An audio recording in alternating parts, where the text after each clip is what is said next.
Hello guys, welcome to my mini vlog. Kagabi nga may dala yung asawa ko ng saging na saba. At nang umagang pagising ng asawa ko dahil papasok siya ng work, inilaga niya naman itong saging na saba. Nagdala lang siya ng babaunin niya at yung tira ay kinain ko naman. Yun yung almusal ko ngayon. At syempre, sinabahan ko naman ito ng kape, coffee is life. At yan nga, at naisipan ko naman lutuin yung tirang saging na saba. Dahil nga nagre-request yung pangalawa kong anak na lutuin daw na may asukal yung saging na saba. At dahil first time ko magluto nito, nag-search ako sa YouTube University. Nang napansin naman ng bunso ko na nagluluto ako nito, ay tumulong na rin siya na magluto. Kumuha na nga siya ng stick para itusok na yung para sa kanya. Yung 3 pirasong tira ay sa panganay ko naman. Tara po, mag-almusal. Ayan na nga, pumunta na sila doon sa bahay ng magulang ko. Nag-almusal sila habang nanonood ng cartoon. Hindi naubos ng bunso ko kaya binigyan niya sa akin yung tira. Nung pagtanghali na nga ay nagluto ako ng burger patty pero ang ginamit ko ay yung Argentina corned beef. Kahit anong brand ay okay lang. Kung yun ay kung anong prefer nyo. Nagsawa na rin kami sa prito o gisang Argentina kaya itry ko naman yung ganitong recipe. Ayan nga, at nanood ako sa YouTube kung paano ito lutuin. May mga sukat naman siyang binigay pero sa akin ay tansya-tansya lang. Ang una ko nga muna diyang ginawa ay naghiwa muna ako ng bawang sibuyas sa maliliit na hiwa o yung pinong-pino. Saka ko naman ginawa ay yung pagsala ng Argentina. Kaya gumamit ako dyan ng salaan. Kailangan pala dito ay yung pigang-piga, yung mawawala na yung katas ng Argentina. Ayan, at nilagyan ko na ng breadcrumbs, yung mga hiniwang kong maliliit na bawang sibuyas. At minekos-mekos ko na nga ito. At sunod ko na nga inilagay yung itlog at paminta at asin. Huli ko na inilagay yung cornstarch at minekos-mekos ko na nga ulit. Ayan na nga, at pwede na siyang prituhin. Ayan yan, nakagawa siguro ko dyan ng mga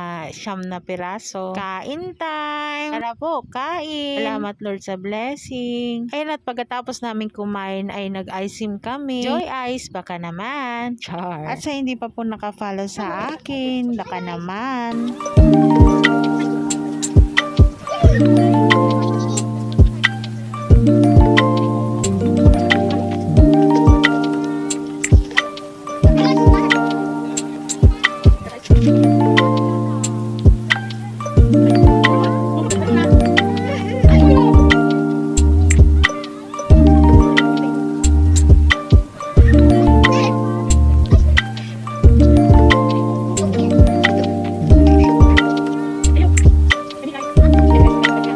Salamat po sa mga nagtapos ng aking video. God bless. Bye!